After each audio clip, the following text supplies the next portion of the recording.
নিতে রাজি আছেন? আচ্ছা বলুন, যারা বোনাস নিবেন, বোনাস কি আমারে দিব?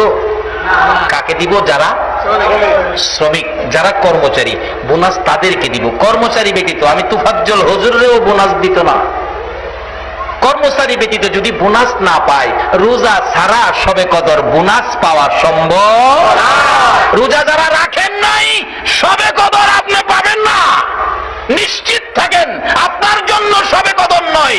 সরকারি কর্মচারী ব্যতীত যেমন সরকারি বোনাস পায় না, রোজা ব্যতীত শবে কদরের বোনাস দেওয়া হয় না। বলে হুজুর রোজা রাখি নাই, তাহলে এখনো সময় আছে। আপনি কালকার থেকে ওয়াদা করেন বাকি রোজাটি ভাঙবেন না, শবে কদরের আশায়। আল্লাহর কসম, শবে কদর আপনাকে দেওয়া হবে। আর বাকি রোজা জীবনে ভাঙবেন না, ওয়াদা করেন আল্লাহ পাক শবে কদরের বাজেট দিবেন। যে শবে কদর বন্ধু বান্ধব সব যেদিন আপনাকে অন্ধকার কবরে রেখে চলে যাবেন, শবে কদর আপনার কবরের সাথী হয়ে থাকবেন। যত বিপদ আছে সব বিপদের মোকাবেলা করবে শবে কদর। রাসূল বলছেন হাসরে হবে বন্ধু। আজকে বন্ধু হিসাবে বন্ধু কত উপকার করে। বৃষ্টির মধ্যে বন্ধু আসবে, বাস স্ট্যান্ড দাঁড়ায় রয়েছে ছাতি নিয়ে, বন্ধু বাসের নামার পরেই বন্ধু ছাতি ধরছে, দোস্ত তুই আসবে অপেক্ষায়, ছাতি নিয়ে দাঁড়িয়ে আছি, বৃষ্টির মধ্যে তোর কিভাবে নিব? বন্ধুর জন্য বন্ধু ছাতি, রোদ্রের মধ্যে বন্ধুর জন্য বন্ধু বাস স্ট্যান্ডে ছাতি নিয়ে দাঁড়ায় রয়েছে। বলুন, বৃষ্টি রোদ্রে ছাতি নিয়ে বন্ধু থাকলে উপকার হবে না ক্ষতি হবে? দুনিয়ার বন্ধু যেভাবে বন্ধুর জন্য ছাতি নিয়ে বৃষ্টির মধ্যে দাঁড়িয়ে থাকে, রোদ্রে দাঁড়িয়ে থাকে, আল্লাহর কসম শবে কদর যাদের নসিব হয়েছে, হাসরের ময়দানে আধা দুপুরে যেদিন সূর্য মাথার চার ফেটে যাবে, মগজ গলে নাকে কানে মুখে দিয়ে বাহির হবে, মাটি তামা হয়ে আগুন জ্বলতে থাকবে, ওই দিন শবে কদর আপনার জন্য রহমতের ছাতি নিয়ে দাঁড়ায়া থাকবে। কিন্তু রোজা রাইখা নিবেন না, না রাইখা। এই পুরস্কারগুলো রোজাদারের জন্য। নবীর কথা যারা মানে তাদেরকে হাসরের দিন আল্লাহ পাক শেষ পুরস্কার দিবেন। আপনারা খানার টেবিলে খাইতে থাকবেন, যারা না খায় রোজা রাখছেন, আরশের নিচে রহমতের ফেরেশতারা আপনাদেরকে খাওয়াবেন। আল্লাহ পাক বিচারের কোট নিয়ে বিচার শুরু করবেন। এদিক দিয়ে আপনারা খাইবেন আর বলবেন, নবী গো আমাদের বিচার জানি কি হয়। রাসূল বলবেন, চিন্তা করিস না, আমি রাসূল থাকতে একটা উম্মত জাহান্নামে নিতে দিব না। আমার নবী একবার দূর দিয়ে আল্লাহর বিচারের কোর্টে যাইয়া সেজদায় পড়ে যাবেন, আবার উম্মতের পাশে যাইয়া সান্ত্বনা দিবেন। আল্লাহু আকবার। আমার নবী উম্মতের মায়ায় হাসরের ময়দানে পাগল পাগল হইয়া দৌড়াবেন। বিচারের কাজ শেষ, লম্বা ঘটনা। আসবেন ওই জান্নাতি রোজাদার মেহমান, খাইতে থাকবেন, না খায় যারা রোজা রাখছিলেন। ফেরেশতারা বলবেন আরো খাইবেন, আরো কি দিব? লন, মুরগি লন, দেশি মুরগির রান লন। আপনারা কইবেন ফেরেশতারা রে আর দিস না, মজা পাইয়া কত খাবো, বিচারের চিন্তায় বাঁচি না। বিচারের চিন্তায় তো বাঁচি না। যেমন একটা ছেলে বাবা রাগ হইয়া বলছে, এরে বাড়ির জায়গা দিব না, এরে বাদ দিব না, এরে যে বাদ দিব হেরেও বাইতে বাইত করুক। এই ভয়ে ছেলেটা সারাদিন বাড়িতে আসতো না। সকাল খাইলো না, দুপুরে খাইলো না, বিকাল বেলায় পেটের খিদায় বাড়ির দিকে আসতেছে, আর ভিতরে ভয়, যাইতেছি যে খাউন যেমন তেমন, বাবা দেখলে সাইজ কেটে দেবে। ভয় আসে না ভিতরে? কিন্তু বাবা তো বাড়িতে নাই, মাও খায় না, দুপুরেও খাইছে না, সকালেও খাইছে না। ছেলে না খাইলে একটা মানুষ আসে না, ভাত খায় না। এই মানুষটা জানি কে? এই মারে থুইয়া খাইয়েন না, আপনারা খাইয়েন না। বাড়িতে যাবেন ও শ্রমিক ভাইরা, বাড়িতে যাইবা, গাড়িটা লেট হয়ে গেছে, রাত্র 10টা বেজে গেছে, যাইয়া দেখো তোমার মা দরজাটা খুলে গিলতে পারে। কেন? ভিতরে কিসের ভয়? বাবার ভয়। বাবা যে কইছে হ্যাঁ যে বাদ দিব, হ্যাঁ ও বাইতে বাইতে। মা কয় খাস না বাবা, মা খাইতে রি না তো, আব্বা নি মারে। পুত্রে তোরে মারবো কি আমারে থুইয়া? আমার জীবনটা থাকতে তোর গায়ে একটা হাত দিতে দিব আমি? এই দরদিটা কে বলুন? দুনিয়ার মধ্যে এই দরদিটা কে? হাসরের ময়দানে আপনার আমার জন্য এই দরদি হবে কে? এই রাসূলের পক্ষে থাকা দরকার আছে কি? এই নবীর কথাগুলো মানা আমাদের দরকার আছে কি? তাইলে বাদ একটু হিসাব করেন নবীর কথাগুলো মানবেন কিনা। এবার মা ডাকতেছে, খা বাজা, চিন্তা করিস না। যে বাবার ভয়ে খাউন ভিতরে যায় না, একটু পরে দেহে বাবা আক্কেল আলী। শাসন, শাসন, সন্তানের প্রতি শাসন করতে হবে। এখন তো সন্তানের শাসন নাই। আগে বলাবান ভয় পাইছে, অন্যায় করছে না কেরে, আব্বু মারবো, আম্মু মারবো, আব্বু মারবো, আম্মু মারবো, এই ভয়টা আর অনেক সন্তানের। এই জন্যই সমাজ ধ্বংস হয়ে যাইতেছে। কারণ হেই বাপ মাও নাই ফুলারে শাসন করবো, হ্যাঁ রে বাদ দিস, দেখো সারাদিন খাইছে না আমার ফুলা, কিছু কইতা চাইলে আমারে কও, আমার ফুলা আরে কিছু কইতাম না হইলে আজকে বুঝবে কি করি। একটা অপরাধী সন্তান রে বাবা মাফ করে দিল কি এর মধ্যে দেখে? খাওয়ানোর মধ্যে মাফ। আমার আল্লাহ বলবেন ও মেহমানেরা তোমরা খাও, আমি আসতেছি। আল্লাহ পাক বিচার করতে আসবেন নবীর উম্মতের সামনে আরশের নিচে। আপনারা নবীর দিকে তাকাইয়া রাখবেন, হুজুর এই তো বিচারপতি এসে গেছে, না জানি কি বিচার করে। আমার নবী বলবেন চিন্তা করিস না, আমার জীবন থাকতে তোরা একজনকেও জাহান্নামে নিতে দিব না। সঙ্গে সঙ্গে আমার আল্লাহর কুদরতি পায়ে সেজদায় পড়ে যাবে নবী, মাবুদ গো আমার উম্মতেরা না খাইয়া রোজা রেখে লম্বা নামাজ তারাবি পর্যন্ত পড়ছে, এই কষ্ট আমি নবী সব জানি, সব আমি শুনেছি। মাবুদ আমার উম্মতেরা খানার টেবিলে খাইতেছিল, তোমার বিচারের ভয়ে তারা খাইতে পারতেছে না। আল্লাহ গো তাদেরকে কি বিচার করবা? তোমার কুদরতি পায়ে সেজদায় পড়ে গেলাম, তাদেরকে কঠিন বিচার করো না। আমি নবী তোমার কুদরতি পায়ে সেজদায় পড়ে ডাকি, আমার উম্মতের যদি আযাব দিতে মনে চায়, মাউত আমার তাইবের জমিনের রক্ত মাখা জামাগুলো কই? আমার তাইবের জমিনের রক্ত মাখা জামাগুলোর বিনিময় আমার এই উম্মত গুলিরে মাফ করে দাও। আমার আল্লাহ বলবেন বন্ধু গো বহু কান্দা তুমি কেঁদেছো, আর কাঁদতে হবে না, আসো আমি বিচার করতে শুরু করে দেই। দাঁড়িয়ে থাকবেন আমার নবী এতিমের মতো, উম্মতের দিকে চাইবেন একবার, আমার প্রভুর মায়ের দিকে চাইবেন একবার। আমার আল্লাহ বলবেন বন্ধু গো এইভাবে আর মায়ার নজরে তাকাইও না, আমি আল্লাহ তোমার উম্মতের খাবারের টেবিলে 50,000 বৎসরের বিচারের কাজ শেষ করে দিলাম। খাওয়ার মধ্যে কোনো বিচার করা যায় না, খাবারের টেবিলে তোমার উম্মতের বিচার খাওনের মধ্যে আদায় করে দিলাম। বন্ধু গো এইভাবে আর চোখের পানি ছেড়ে ছেড়ে কেঁদো না, যা অনুমতি দিলাম। ওই তো 8টা জান্নাতের দরজা খোলা দেখা যায়, যে দরজা দিয়ে ইচ্ছে হয় তুমি নবী তোমার উম্মত লইয়া জান্নাতে ঢুকো। সেই চিঠিগুলি নবী দিয়ে গেলেন, আসিয়ামু জুন্নাহ আস-সালাতু মিফতাহুল। বাবারা ভাইয়েরা ওয়াজ বেশি দরকার নাই, যা হয়েছে এটি নিয়ে কাজে লাগাইতে পারেন, এই চিন্তা করার অনুরোধ আপনাদের সকলের প্রতি রাখলাম। মা বোনেরা তোমরাও গো মা, তোমরা একটু সোজা পথে আসো, তোমরা একটু ভালো রাস্তায় আসো, কারণ তোমরা হলো পৃথিবীর সম্পদ। তোমরা যদি না হতে পৃথিবী এত বাড়া বাড়তো না। তোমরা কষ্ট করে সন্তান পেটে ধারণ করেছো বিদায় পৃথিবীর মধ্যে এত মানুষের সৃষ্টি। কাজী এখানে 3টা জিনিস আপনাদের সামনে, 3টা জিনিস ওয়াজ করলে 3 রাতের ব্যাপার। একটা জিনিস ছিল আল্লাহকে ভয়, যার দুনিয়ায় থাকি, যার পৃথিবীতে থাকি। দ্বিতীয় হলো নবীকে মহব্বত, এই নবীর উসিলায় এগুলি পাইলাম, এগুলি করতে হবে। নবীর কথা মানার অর্থ হবে নবীর মহব্বত। তৃতীয় নম্বরে হলো যে মা বাবার উসিলায় দুনিয়াতে আসলাম, এই মা বাবার খেদমত। এই 3টা ওয়াজ বাড়িতে রাখবেন, এই অনুরোধ রেখে আজকের এই মাহে রমজানের বরকতময় মাহফিল এখানেই আমি শেষ করে দিলাম। যে আলোচনা করেছি আল্লাহ যেন আমাকে সহ সকলকে যেন আমল করার তৌফিক দেন, সকলে বলুন আমিন।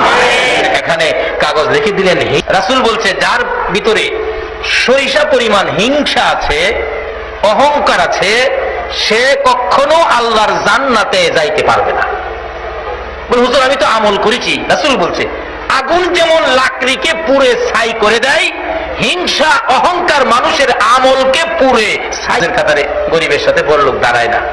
হিংসা, এই মুখ বড় হয়ে গেছে, হ্যাঁ কেমনে বড় হয়েছে? হিংসা। এই হিংসা রূপ আমাদের বাঙালির ভিতরে কি বেশি। আসলে এটা খুব মারাত্মক বিধি। হিংসা করবেন না, আমার যা আছে আমি তাই নিয়ে চলবো, কার কি আছে এই চিন্তা আমি করবো না। আল্লাহ আমারে যা দিছে আলহামদুলিল্লাহ, আল্লাহর শুকুর, আমার রিজিকে যা ছিল এটাই আমি পাইছি, আমার বাজেটে যা ছিল এটা নিয়ে আমি চলবো। কাউ কি কি করছে এগুলির দিকে আমি কোনোদিন তাকাবো না। অহংকার, আমার চেয়ে বড় কেউ নাই, হামে হামে। বাবারে অহংকারে 9 লক্ষ বছর ইবাদত করেছে ইবলিস, বিন্দু মাত্র অহংকারে জাহান্নামের লাকড়ি হয়ে গেছে। আজকে আমরা যদি অপরাধ করি তওবা করলে মাফ করে দিবে। যে ইবলিস অহংকারের কারণে জাহান্নামের লাকড়ি, জীবনে কোনোদিন তওবা করার সুযোগ নাই। এই অহংকার রোগ যার আছে সে ইবলিসের বন্ধু হয়ে গেছে। আল্লাহ পাক পাক এই রূপ থেকে আমাদেরকে মুক্তি দিন, সকলে বলুন আমিন। বাবারা ভাইরা, ভাই ভাই কি ভাই ভাই কলহ, আসলে ভাই ভাই কলহটা এটা বেশি। ভাই ভাই কলহ, ভাই ভাই কলহের কোন বিধান ইসলামে নাই। বায়ে বায়ে কলহের কোন বিধান ইসলামে নাই। মার পেটের বায়ে কলহের তো কোনো প্রশ্নই আসে না। মুসলমান মুসলমান বায়ে বায়েও কলহ করার কোন বিধান ইসলামে নাই। রাসূল বলেছে কুল্লু মুসলিমুনা ইখওয়াতুন, সকল মুসলমান তোমরা ভাই ভাই। কিরকম ভাই? একজন কালিমাওয়ালা মুসলমান আরেকজনের কিরকম ভাই? যেমন পায়ের মধ্যে ব্যথা পাইলে চোখে দিয়ে পানি আসে, আসে না? পায়ে ব্যথা পাইছেন, চোখে দিয়ে পানি আসে। মাথায় ফোড়া হয়েছে, সারা শরীর ব্যথা করছে, তুমি এরকম মনে করো তোমার একজন ভাই। যেমন পায়ের ব্যথায় চোখে পানি আসে, মুসলমান এক ভাইয়ের ব্যথায় তুমি ঠিক এইভাবে ব্যথিত হও। হিংসা না, অহংকার না, কুটির চিন্তা না। এই আমলগুলি আমাদের করার তৌফিক আল্লাহ দান করুক, সকলে বলুন আমিন। সবাই ডাক দেন আল্লাহুম্মা আমিন, আল্লাহুম্মা আমিন। ربنا ظلمنا أنفسنا وإن لم تغفر لنا وترحمنا لنكونن من الخاسرين رب ارحمهما كما ربياني صغيرا। ও 2 নং মাইলের মাথার মা বোনেরা, ঘুম থেকে উঠো গো মা, কানটা পাইতা শুনো, মাহফিলের আখিরি মোনাজাত হইয়া যাইতেছে।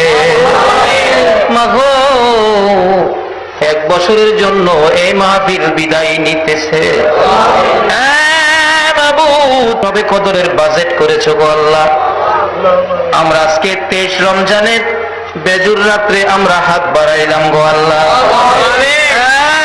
বাবু যারা না খাইয়া সারাদিন কষ্ট করে রোজা রাখছে, লম্বা নামাজ তারাবি পড়ছে, সারাটা রাত্র কষ্ট করে মাহফিলের সময় দিয়েছে, এই রোজাদার গুলো হাত বাড়াইছে, এ হাত দেখলে তোমার মায়া লাগেনি গো আল্লাহ। প্রচন্ড রোদ্রে যখন চাপ মারে, কিছু কিছু যুবক ছেলে না মসজিদে জোহরের নামাজ পড়ে বিছানায় শুয়ে যায়। জিজ্ঞেস করলে জবাব দেয়, হুজুর পানির পিপাসায় কলিজা শুকাইয়া গেছে। পানির পিপাসায় কলিজা শুকাইয়া যায়, একটা রোজাও ভাঙলো না গো আল্লাহ। এই রোজাদার যে হাত বাড়াইলো, তোমার কি মায়া লাগে না? আল্লাহ গো এই রোজাদারের হাতগুলি কবুল করে মা বোনদেরকে সহ এই মাহফিলের উসিলায় আমাদের সবাইকে তুমি মাফ করে দাও। রোজাদাররে মাফ না করলে আমরা আর কার কাছে যাবো গো আল্লাহ? তুমি না বলেছো রমজানের 3 ভাগের মধ্যে মধ্যভাগ আমাদেরকে ক্ষমা দিবা। মধ্যভাগে যদি আমরা ক্ষমা না পাইয়া থাকি, আজকে বেজুর রাত্রে আমরা তুমি মাফ করে দাও গো আল্লাহ। বাবু তুমি তো বলছো আমরারে মাফ করে দিবা, তুমি যদি মাফ না করো আল্লাহ গো, তুমি যে কইছো, আমরা যদি প্রশ্ন করি জবাব তো দিতে পারবা না। দুনিয়ায় দেখি বাবার কাছে যদি বাবা সন্তান টাকা চাই, বাবা কয় কালকে দিব, কালকে ওইটা সন্তান ডাকে, আব্বু তুমি না বলছো আজকে টাকা দিবা, টাকা নাই, না কইও না, তুমি না বলছো আজকে দিবা, আব্বু মিথ্যা কথা কইও না, তুমি না নামাজ পড়ো, তুমি কইছো দিবা, আজকে দাও, নামাজ পড়ো, তুমি কথা ঠিক রাখো বাবা। সন্তান যদি বাবার কাছে এই বলে দাবি করতে পারে, প্রভু গো তুমি না তোমার বন্ধুর মুখ দিয়ে প্রচার করেছো রমজানে আমরারে মাফ করে দিবা, আমরা যে মাফের জন্য হাত বাড়াইলাম, তুমি কেমনে খালি ফিরাইবা গো আল্লাহ? ফিরাইও না, ঘুরাইও না, কার জীবনে কত গুনাহ হিসাব জিগাইও না, তুমি দয়া করে আমরারে মাফ করে দাও গো আল্লাহ। আল্লাহ গো মাফ যে চাইলাম তুমি মাফ করছো নি গো আল্লাহ। ডাক দেন না আল্লাহ, জীবনের গুনাহ মাফ করছো, মনে মনে জিগান না, জীবনের গুনাহ মাফ করছো। কত গুনাহ করছি বাবা দেখে নাই, কত গুনাহ করছি মা দেখে নাই, কত গুনাহ করছি পুলিশ দেখে নাই, কত গুনাহ করছি ওসি সাহেব দেখে নাই। যদি দেখতো থানায় নিয়ে লটকাইয়া চাবুক দিয়া আঘাত করতো। মাবুদ জীবনের কোন অপরাধ পৃথিবীর কেউ দেখে নাই, দেখেছো তুমি আল্লাহ। সেই জন্য মাপের আশায় আল্লাহ আল্লাহ বলে ডাকলাম, তোমার কি মায়া লাগলো না? আল্লাহ ফিরাইও না, ঘুরাইও না, কার জীবনে কত গুনাহ হিসাব জিগাইও না। এই মাহে রমজানের বেজুর রাত্রে আমাদের কি তুমি জীবনের গুনাহগুলো মাফ করে দাও। আল্লাহ জীবনের গুনাহ মাফের আসার দরখাস্তের পর আরেকটা দরখাস্ত করি, তুমি রাগ হইও না। আমরা যারা হাত বাড়াইছি হাজার হাজার মানুষ, আমি জানি না কার মনে জানি কি ব্যথা রে আল্লাহ, কার মনে জানি ব্যথা। মানাই মারে মা, মা গো মা, কই গেলা গো মা? দরদি মা কার জানি দুনিয়ায় নাই। দরদি বাবা, বাবা গো মাথার গাম পাতাই পড়তো গো বাবা, কষ্ট করে লালন পালনের দায়িত্ব নিয়েছো, সেই বাবা কার জানি কবরে গো আল্লাহ। বাবার সাথে যদি কোথাও গেছি, বাবা হাঁটতে না পারলে টাইনা টাইনা কোলে নিছে। জীবনে কতদিন বাবার কোলে পচরা পায়খানাও করছি গো আল্লাহ। বাবু এই বাবা যার কবরে, ওই মা যার কবরে, যেই মা ছোট কালে প্রস্রাব পায়খানা করলে মা মেতরিনী হইয়া পরিষ্কার করত। পায়খানা যদি মার কোলে করছি, অন্য মহিলারা নাকে কাপড় দিয়া দূরে সরে যাইতো। মা দরদি পায়খানা পরিষ্কার করছে, কোনদিন নাকে কাপড় দেয় নাই রে আল্লাহ। মা বাবা যার কবরে গো, এই মা বাবার কথা কেমনে বুঝলা?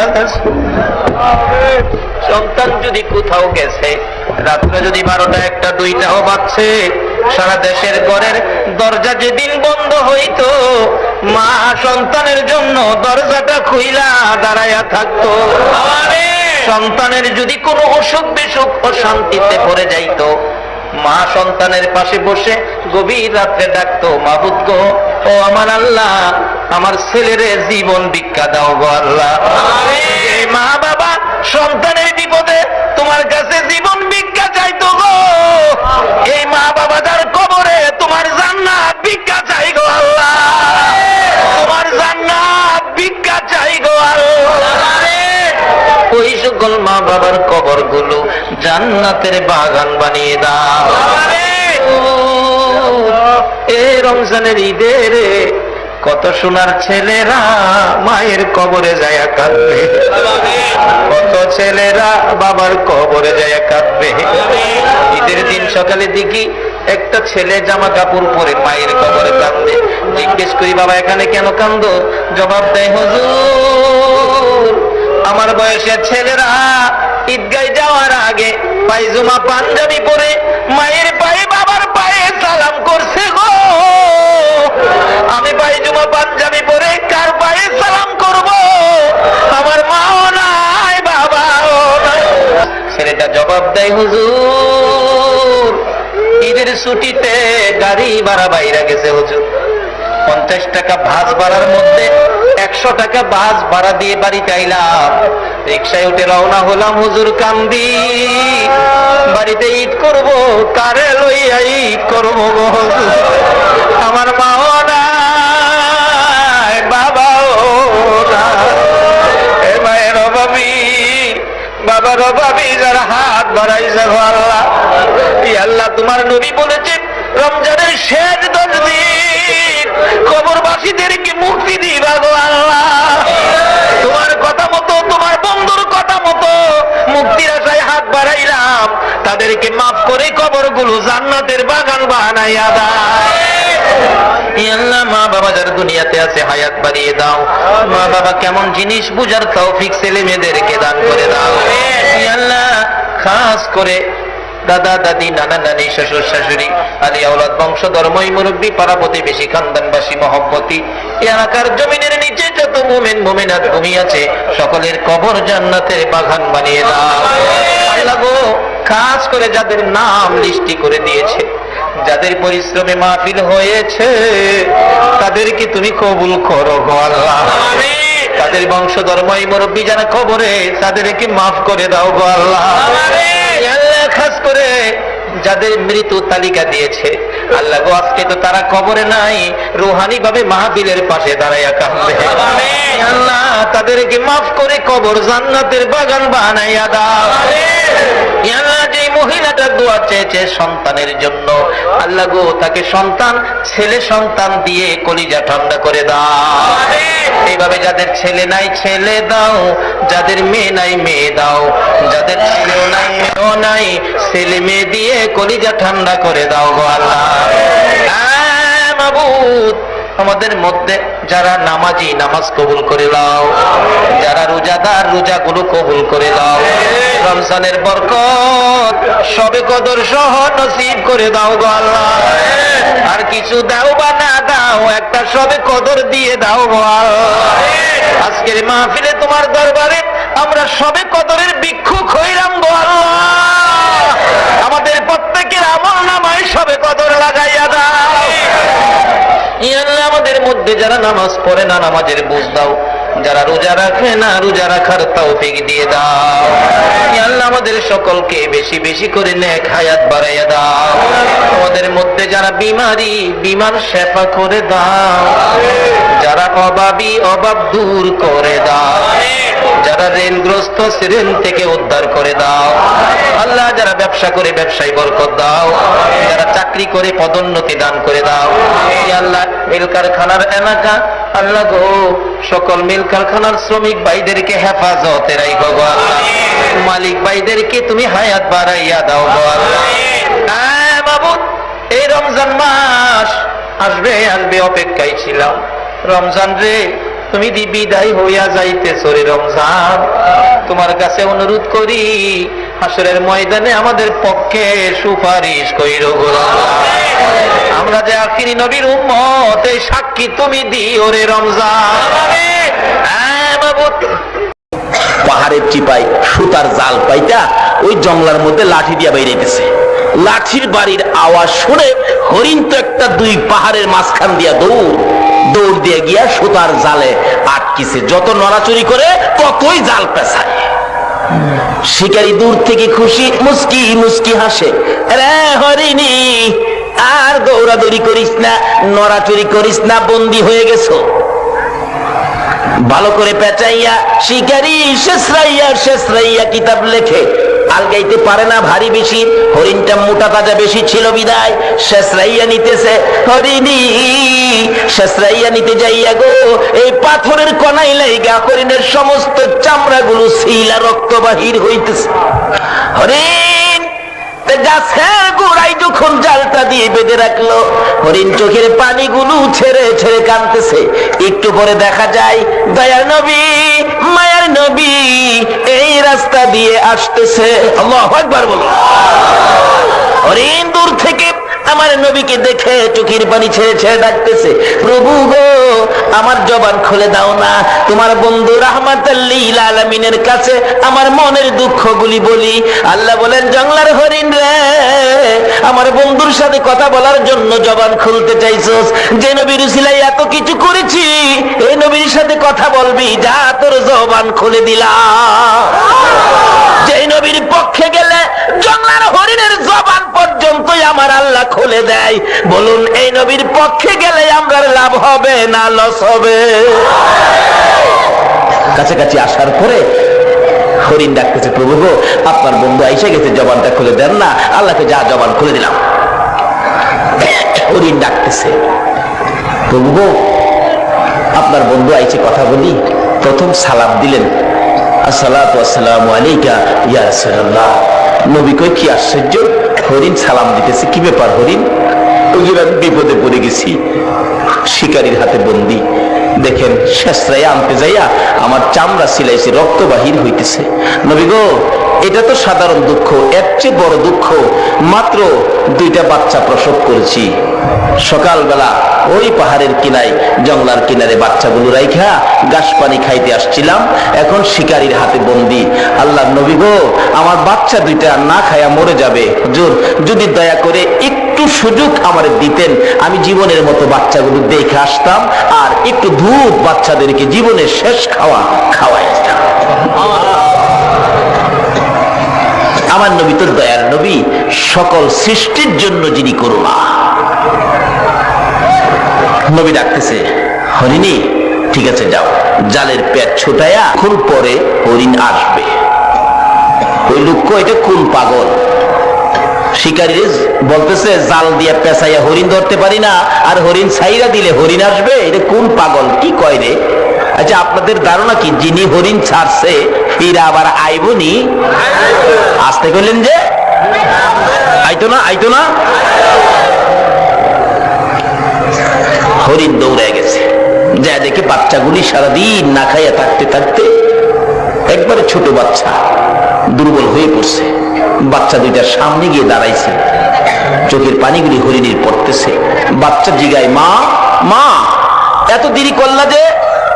তোমার শরীরে রক্ত দেখা যায় কেন? কে মারছে তোমাকে? কোন জায়গায় বিপদে পড়ছো? মা হরিণী কান্দে। ও বাচ্চারা শোনো, প্রশ্নের পর প্রশ্ন করো না, সময় নষ্ট করো না। শিকারীর হাতে বন্দী হয়েছি, দুধ খাবি নি রে? জীবনের শেষ দুধ আমার কাছ থেকে খেয়ে দে, মা বলে ডাক দিবি নি রে? জীবনের শেষবারের মতো মা বলে ডাক দিয়ে দে। বাচ্চা দুটো জিজ্ঞেস করে কারণ কি? রে বাচ্চা না, কারণ জিজ্ঞেস না, তোদের মায়াই রে একটু দুধ খাওয়ানোর জন্য রাহমাতাল লিল আলামিনের হাতে রশি লাগাইছি। বাচ্চা দুইটাও আমার নবীরে চিনে। বলুন হরিণের বাচ্চাও নবীরে চিনে কিনা?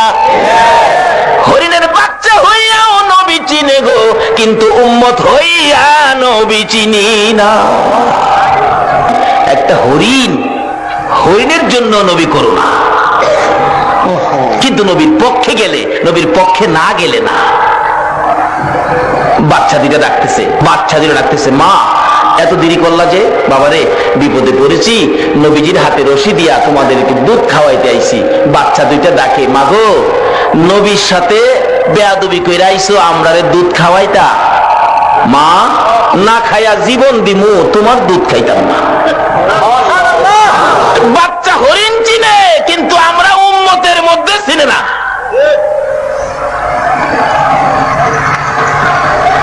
বাচ্চা দুইটা এখন উল্টা কাঁদতেছে, মা মা গো তোমার দুধ খাবো না।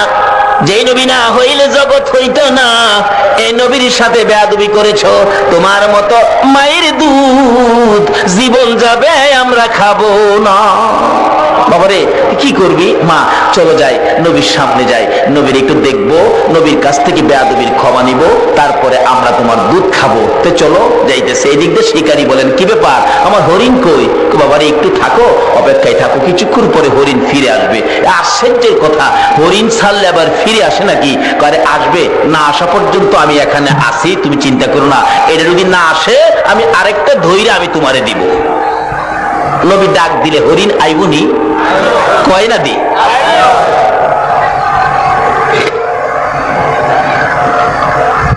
আচ্ছা দেখি, কিছুক্ষণ পর দেখা যায় আগে আগে মা হরিণীটা, পিছনে দুইটা বাচ্চা আসতেছে।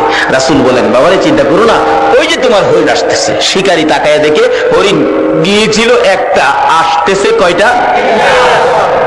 বাচ্চা দুইটা একটু যখন কাছাকাছি এসে গেছে, আমার নবীর সুন্দর চেহারা যখন দেখা যাইতেছে, বাচ্চাগুলো মার আগে আগে যায়। যেই নবীর বাচ্চারা পর্যন্ত ভালোবাসতো গো, আজকে বুঝের হইয়া নবী চিনলাম না। যেদিন আমার নবী মক্কা থেকে হিজরত করে মদিনায় যায়, মদিনার ইতিহাস খুলুন, এখনো মক্কা মদিনা ইতিহাসের ঘন্টা বাজে। আমার নবী মদিনার সীমানার কাছাকাছি গেলে মদিনার লোকেরা দাঁড়িয়ে আছে নবীকে ভালোবাসা দিবে। যেই নবীর ভালোবাসা রে ইয়াসরিব নামের পাথরের দেশ সোনার মদিনা হইয়া যায়। লোকেরা দাঁড়িয়ে আছে নবীকে ভালোবাসা দিবে, কিন্তু বড়দের আগে বাচ্চাগুলো, ছোট ছোট ছেলে মেয়েগুলো একবারে সকলের সামনে গিয়ে দাঁড়িয়ে আছে, হাতে হাত ধরে। নবীজি কাছাকাছি আসার পর আরবি দিয়ে গান শুরু করে দিয়েছিলেন, তলাল বাদরু আলাইনা। আমি তাকে বাংলাতে গান বানাইছি। আমার নবী মদিনার সীমানায় গেলে রাসূল বলেন, ছোট্ট ছোট্ট ছেলে মেয়েরা সবার আগে আমাকে ভালোবাসা দিতে যাইয়া বাচ্চাগুলো নবীকে ঘেরাও করে দাঁড়াইয়া সবাই ডাকতেছে, আরে মা আমিনার কুলে দেখো চাঁদ উঠেছে। বলুন, মা আমিনার কুলে দেখো চাঁদ উঠেছে, যাহারি প্রেমেতে জাহান পয়দা হয়েছে। হাইরে যাহারি প্রেমেতে জাহান। আমার নবী বলেন, আরে কচি কচি বাচ্চা ছেলে মেয়েরা, সত্যি কি তোমরা আমাকে ভালোবাসবি? বাচ্চারা বলেন, ইয়া রাসূলুল্লাহ, আমরা কসম খাইলাম গো, দিলাম এই দেশের মানুষকে ভালোবাসবো। আমার আল্লাহ বলেন, বন্ধু, তোমার ভালোবাসার কারণে ইয়াসরিব নামের পাথরের দেশ আমি আল্লাহ সোনার মদিনা বানাইয়া দিলাম। যে নবীর ভালোবাসায়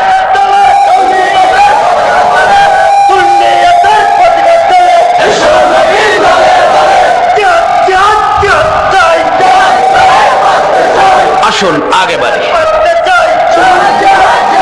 বাবারা, কুচি কুচি বাচ্চারা পর্যন্ত নবীরে চিনত, মার কোলের শিশুরা পর্যন্ত নবীকে চিনত। আজকে আমাদের কোন ভূতে ধরছে নবীকে নিয়ে ধাক্কাধাক্কি করি? হরিণের বাচ্চাগুলো মার আগে আগে দৌড়ে যাইয়া একবারে নবীজির পাও মোবারকে পড়ে ডাকতেছে, আল্লাহর নবী গো, ও দয়ার নবী, মা বেয়াদবি করেছে, মাফ করে দেন, না হয় আমরা মার দুধ খাবো না, জীবন দিব, দুধ খাবো না। বড় হরিণ কাছে দাঁড়ায় রয়েছে। আমার নবী ডাকে, ও শিকারী দেখ, হরিণ গিয়েছিল একটা, ফিরে আসছে তিনটা। আল্লাহু আকবার। শিকারী বলেন, একবার হরিণের দিকে চাই, আবার বাচ্চার দিকে চাই, আবার আমার নবীর সুন্দর চেহারার দিকে চাই। অবশেষে ডাক মারলেন, যেই নবী একটা হরিণ ছাড়লে তিনটা ফিরে আসে রে, আমি আর হরিণ নিব না, আমি সেই নবী নিয়ে নিলাম। এইভাবে রাহমাতাল লিল আলামিনের প্রচার আমার আল্লাহ সমাজে ঘটিয়েছেন। সেই নবীর উম্মত হতে পেরে বলুন আপনারা খুশি না বেজার?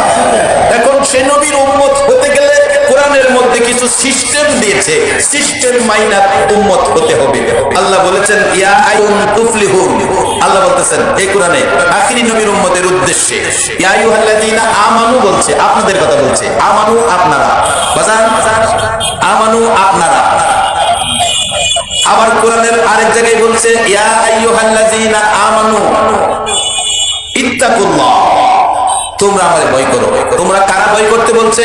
আমানু, ঈমানদার। আরেক জায়গায় বলছে, ইন্নাল্লাহা আশতারা মিনাল মুমিনিনা আনফুসাহুম ওয়া আমওয়ালাহুম বিআন্না লাহুমুল জান্নাহ। এই কোরআনের মধ্যে, এই কোরআনের ঘর আপনাদের এলাকায়, এই হাফিজিয়া মাদ্রাসা, এই কোরআনের মধ্যে আছে। আল্লাহ বলতেছেন, মুমিন আর মুত্তাকি, মুমিন আর মুত্তাকি তারা হবে আমার জান্নাতি। মুমিন আর মুত্তাকি তারা হবে আমি আল্লাহর জান্নাতি। বলবেন, হুজুর জাহান্নামের লাগি তো ভয় করে। জাহান্নামের চিন্তা করেন না, আমরা জাহান্নামে যাব না, আমরা জান্নাতে যাব। এটা আমার কথা না, এই কোরআনের মধ্যে বলছে। আসুন সামনে। প্রথমত বলছেন, ইয়া আইয়ুহাল্লাযীনা আমানু, যেই কিতাবে, যেই কোরআনে এই ঘোষণা দিবেন, এই কোরআন চ্যালেঞ্জ করছেন আল্লাহ, ইন্না নাহনু নাযালনা যিকরা ওয়া ইন্না লাহু লাহাফিজুন। কোরআন আমি অবতীর্ণ করেছি, এই কোরআন হেফাজত করব আমি আল্লাহ। কাকে দিয়ে করাবো?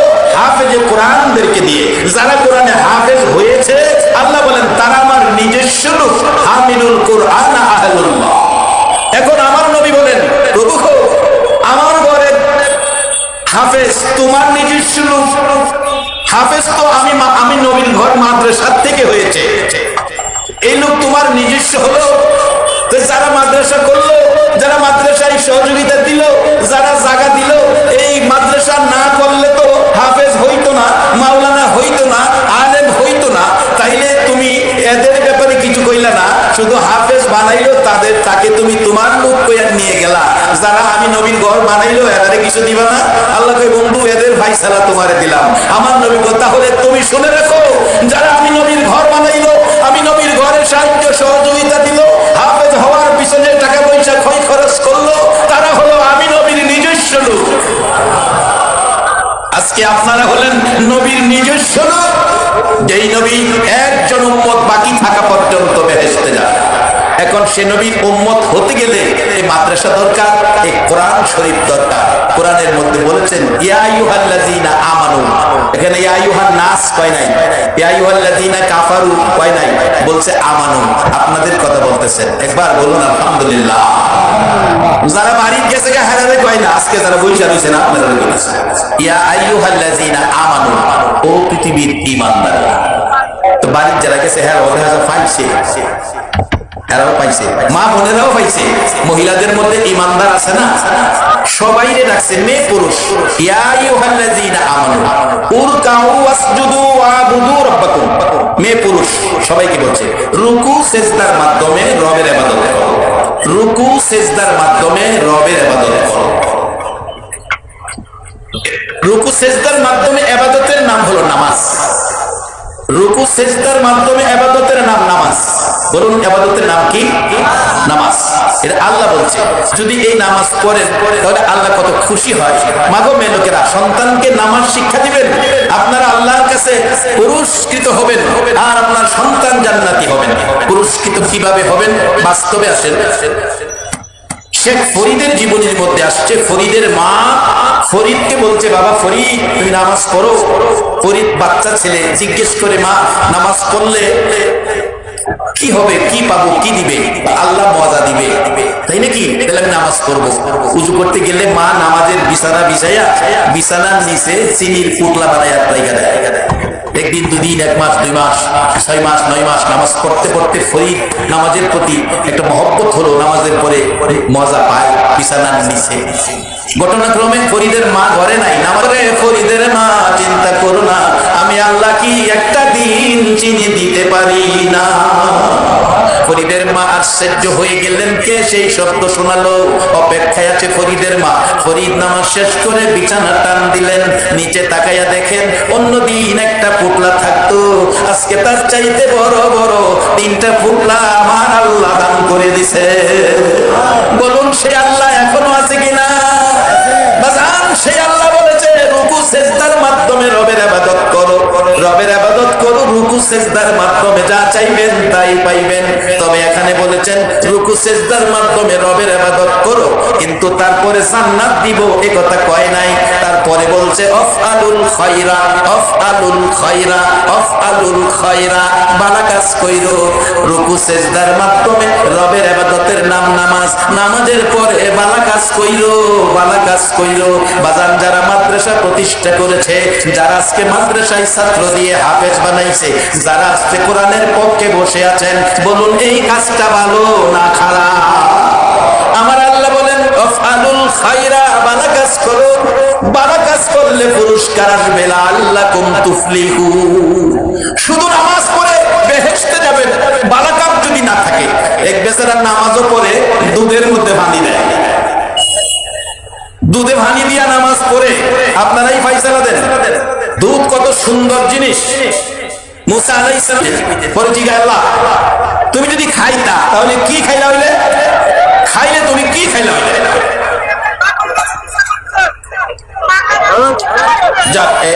একজন লোক, এটা কমিটি দেখতেছে, আপনারা কেউ কথা বলেন, আপনারা কেউ কথা বলেন।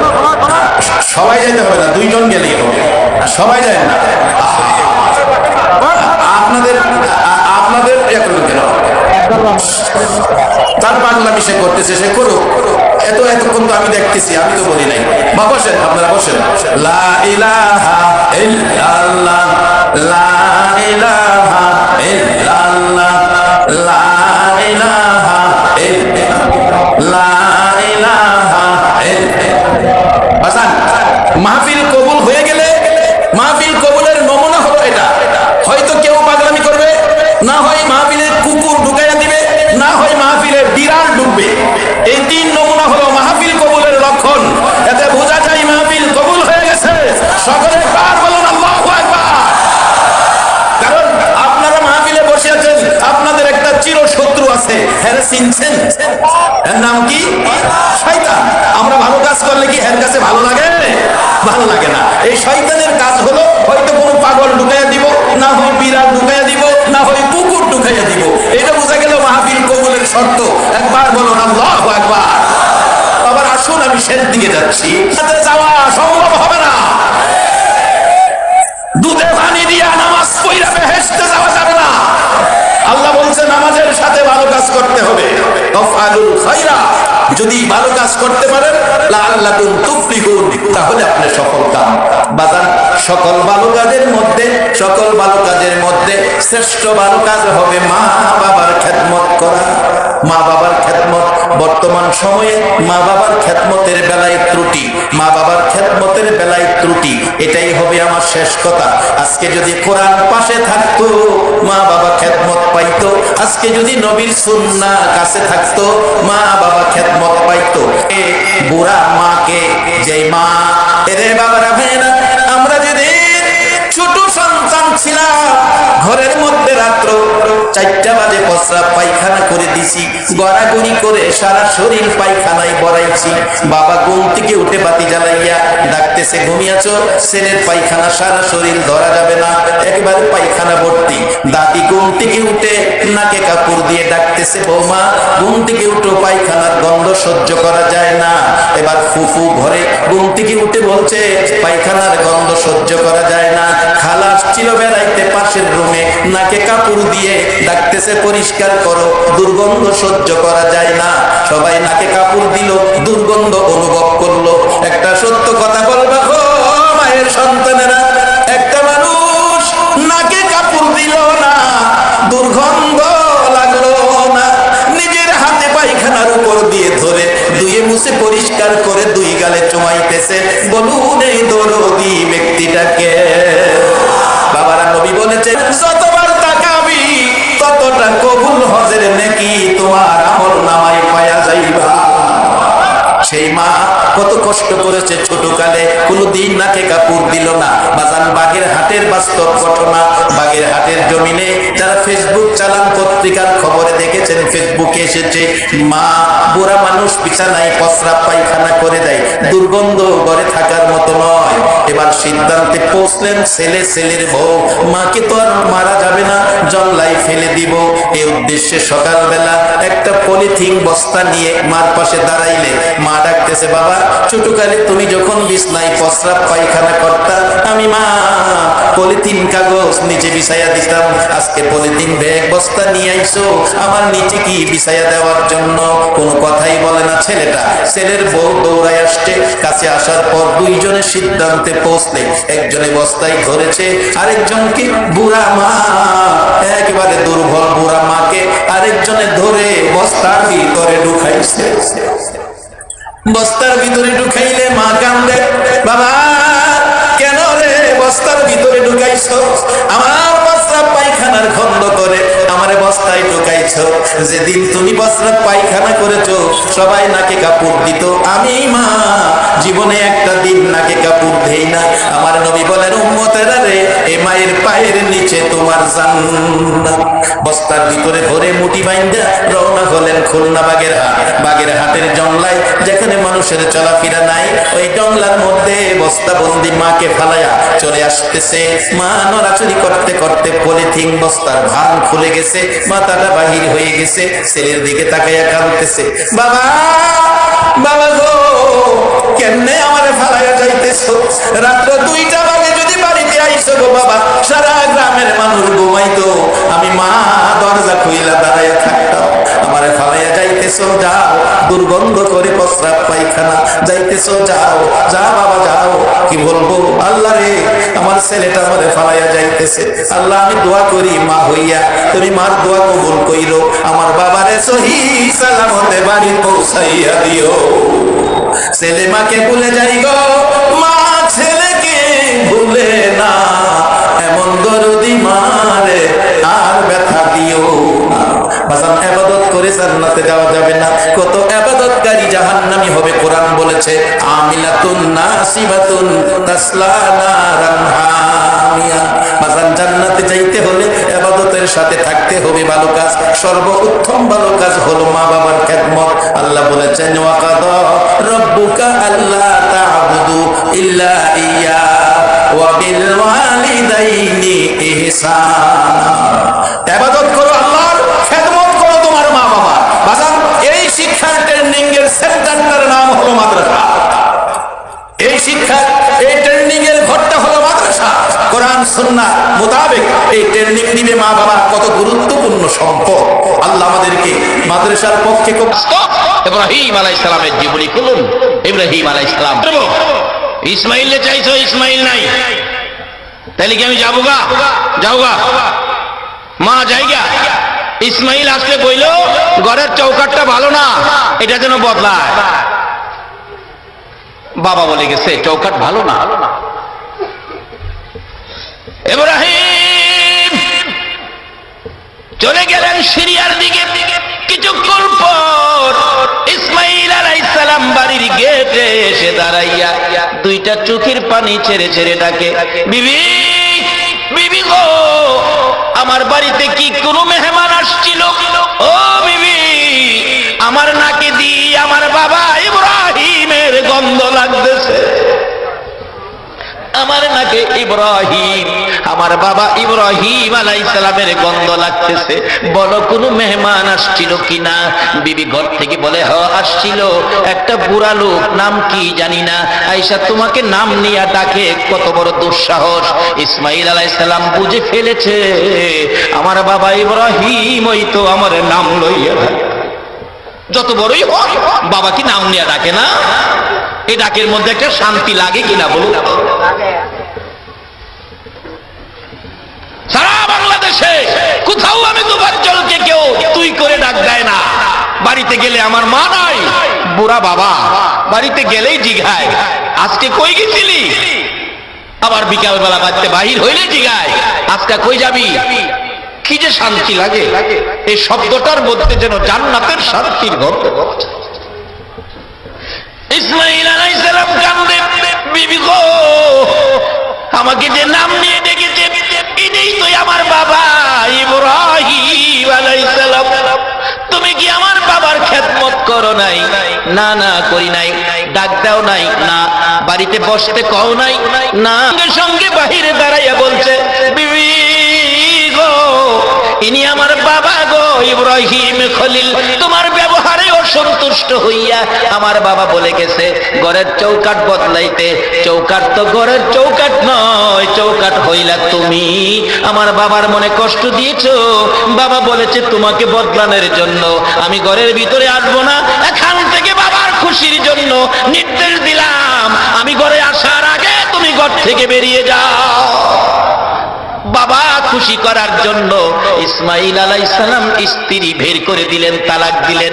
আর বর্তমান সময়ের যুবকেরা স্ত্রী খুশির জন্য মা বাবাকেও ঘর থেকে বের করে দেয়, বাদ দেয় না। কত কিছু খায়, কত মার্কেটিং, নিজের ঘরে ফল ফলাদি। বাবা একটা সিজন গেল, একালি কমলা বাবার কপালে, নিজের কপালে নিজে কোরাল মেরেছো। মা বাবাকে যারা না খাওয়ায়া নিজে খালি খাইছে। বাবারা কষ্ট হইতেছে আপনাদের? আমি শেষ দিকে গেছি, মা বাবার জন্য কি করতে হবে সেদিকে যাচ্ছি। এবার ইসমাইল আলাইহিস সালাম বাবার খুশির উদ্দেশ্যে বিবি বাদ দিয়ে আবার বিয়ে করলেন। আবার চিঠি লিখলেন, বাবা আবার কষ্ট করে এসে দেখে যান চৌকাটটা বদলাইছি। ইব্রাহিম আলাইহিস সালাম বলতেছে বড় বিবির কাছে সিরিয়া থেকে, সাহারা, আমার বাবা ইসমাইল চিঠি লিখছে, আবার বিয়ে করছে, বউটা একটু দেখে আসি, তুমি অনুমতি দাও। বড় বিবি কয়, অনুমতি দিতারি, গোড়ার উপরে উঠে যাইবা, গোড়ার থেকে এক নজর দেখা চলে আসবা, গোড়ার থেকে মাটিতে পাও লাগাইতে পারবা না। ইব্রাহিম আলাইহিস সালাম কয়, সাহারা 12 বছর হয়েছে ইসমাইল যে দেখি না, আমার কি মনটা চায় না একটু ভালো করে দেখি? কোনো কথাই শুনতে চায় না। ওয়াদা দাও, গোড়ার থেকে দেখে আইবা, পাও লাগাইতে পারবে না। ইব্রাহিম আলাইহিস সালাম কয়, চিঠি যখন লিখছে ছেলেটা, যাও ঠিক আছে, মাটিতে পাও লাগাবো না, গেলাম। ইব্রাহিম আলাইহিস সালাম বাড়ির গেটে গিয়ে ডাক দিলেন, ইসমাইল বাড়িতে আছো? সেদিনও ইসমাইল বাড়িতে নাই। ঘরের ভিতর থেকে ওই নতুন বিবি ডাকে, কে গো তুমি? এত সুন্দর করে আমার স্বামী ইসমাইল ইসমাইল কইয়া ডাকো। মাগো আমি অনেক দূর থেকে আসছি, সিরিয়ার থেকে আসছি, আমি একজন বুড়া মানুষ, আমি তোমাদের মেহমান। কই আমার ইসমাইল? ইসমাইল বাড়িতে নাই। কবে আসবে বলতে পারি না। যাই হোক, আপনার পরিচয় আগে দেন। ইসমাইলের পরিচয় আর নিতে হবে না। আপনি কে? ও বৌমা, আমি হলাম গো তোমার স্বামী ইসমাইলের বাবা হযরতে ইব্রাহিম খলিল। এই কথা বলার পর বিবি ইসমাইলের বিবি একটা চিৎকার মেরে ঘর থেকে বেরিয়ে গেলেন। বাবা গো, তুমি কি ইব্রাহিম? আল্লাহু আকবার বলো। তুমি কেমন বাবা গো? বাহির থেকে তুমি চলে যাইতে চাও, তুমি ঘরে আসলা না, বাহির থেকে পরিচয় নিয়ে দিয়ে যাইতে চাও। হ্যাঁ বাবা, গোড়ার থেকে নামো, আমি তোমার ছেলে ইসমাইলের বিবি, আমি তোমাকে খেদমত করব, তোমাকে নাস্তা পানি খাওয়াবো। বাবা নামো। জবাব দিচ্ছে, মাগো আমি নামতে পারবো না, তোমার শাশুড়ি মার সাথে ওয়াদা দিয়ে আসছি, গোড়ার থেকে নামতে পারবো না, মাটিতে পাও লাগাইতে পারবো না। এবার ইসমাইল আলাইহিস সালামের দ্বিতীয় বিবি পায়ে ধরে ডাকতেছে, বাবা গো আমি তোমাকে যেতে দিব না গো বাবা, আমি তোমাকে যেতে দিব না। গোড়াতে যদি মাটিতে নামতে আমার শাশুড়ি মা নিষেধ দিয়ে থাকে। বাবা দাঁড়ান, মাটিতে পাও দিতে হবে না, কিতাব লেখে একটা পাথর আইনা গোড়ার পাশে রাইখা বললেন, বাবা গো মাটিতে পাও দিতে শাশুড়ি নিষেধ করেছে, পাথরের কথা তো বলে নাই। বাবা আপনি পাথরের উপরে নাই, মা দাঁড়ান। আল্লাহু আকবার বলুন। হ্যাঁ বাবা, শ্বশুর আব্বা গো পাথরের মধ্যে দাঁড়ান, পাথরের মধ্যে দাঁড়ান। ইব্রাহিম আলাইহিস সালাম সন্তুষ্ট হলেন।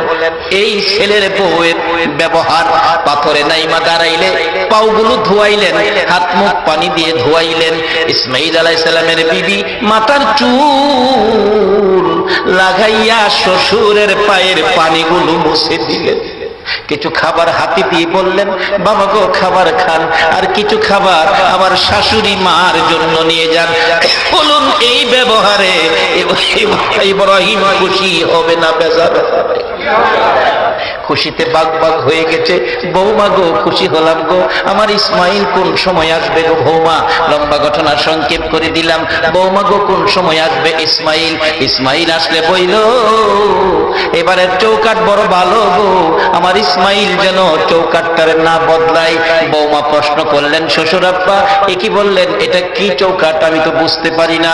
রে বৌমা, তোমার বুঝতে হবে না, আমার ইসমাইল এই ব্যাপার ভালো বুঝে।